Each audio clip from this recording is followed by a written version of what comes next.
Housing inventory is skyrocketing, the stock market is plummeting, and mortgage rates remain at elevated levels. What does all this mean for our local Charlotte, North Carolina housing market? That's exactly what we'll talk about today, so stay tuned.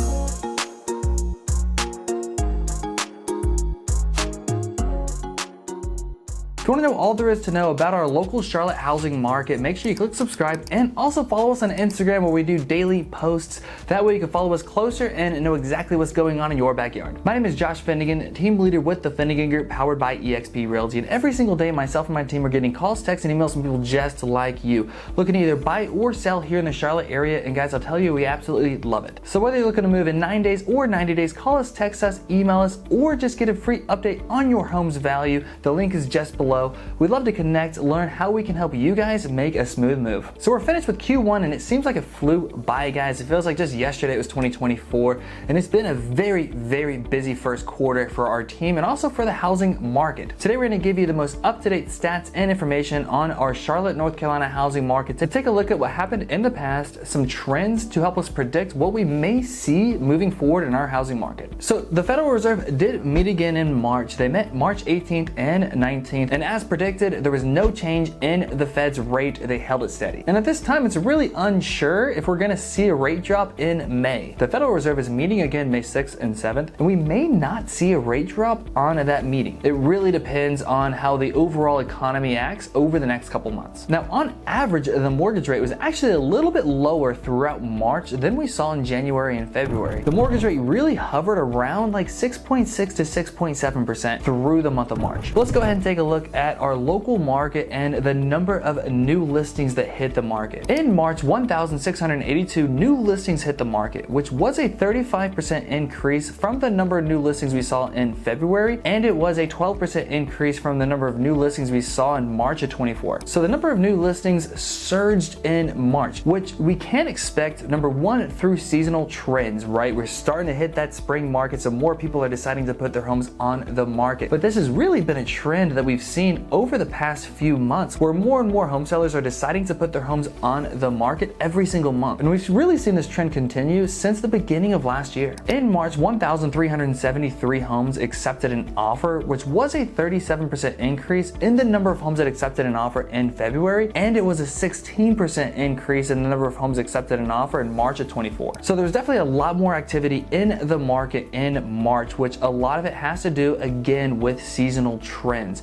So we saw the number of pending sales and the number of new listings increase. But the number of new listings still outpaced the number of pending sales, which means more homes hit the market than accepted an offer, which means more and more homes are on the market at any given time. And we can see it in the data. If we look at the number of active listings in March, we saw there was 4,252 active listings, which was a 19% increase from the number of active listings in February. And it was a 37% increase from the number of active listings in March of 24. So there's a few things here. We did see the number of new listings increase exponentially month over month and year over year. Obviously, you have seasonal trends. More people start putting their homes on the market in March, April, and May. So it's definitely something we can expect to see. Now, when we look at year over year data, there's a lot more active listings this year than last year, and we could really boil it down to a couple of reasons. Number one, we've seen the housing inventory increase steadily over the past year. More and more home sellers have decided to put their homes on the market, and they're outnumbering the number of home buyers entering the market. And last year really marked a record low number of transactions in real estate. There was just fewer people making moves.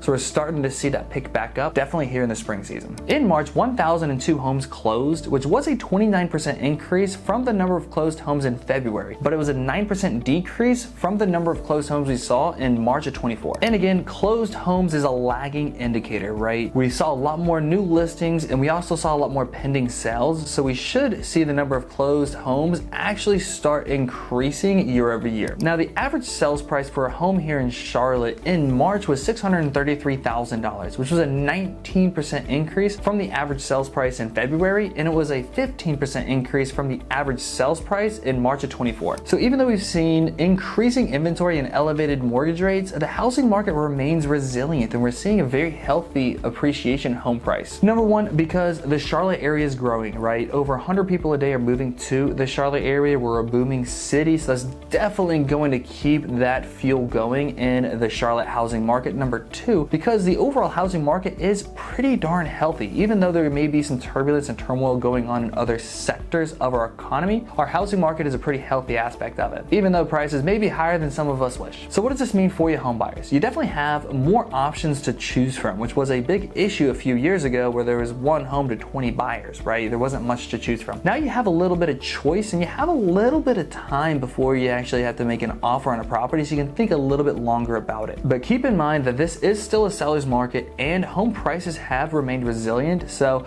you may have a little bit more time, but the best homes are selling pretty quickly. And what about those of you thinking about selling your home? You're definitely going to have a little bit more competition on the market. We've seen months inventory gradually increase, but there's still a lot of home buyers out there. Home prices have remained resilient, and we're entering that spring market where we're starting to get that peak buyer activity in our housing market. So now may be a great time for you to maximize your profit. You just want to make sure you're positioned properly to the other homes on the market. But at the end of the day, the question of is now a right time for you to make a move, whether it be buy, sell, or invest in real estate, it really depends on your personal scenario, your financial position, and your goals moving forward. So if you are considering making a move, whether it be in 9 days or 90 days, feel free to give us a call, text us, email us. I'd love to chat with you, answer any questions about this housing market, and help you identify if now is a right time for you to move, or if you may be better served waiting a little bit. And if you are just curious on what your home's currently worth, scan this QR code right here or click the link in the description below.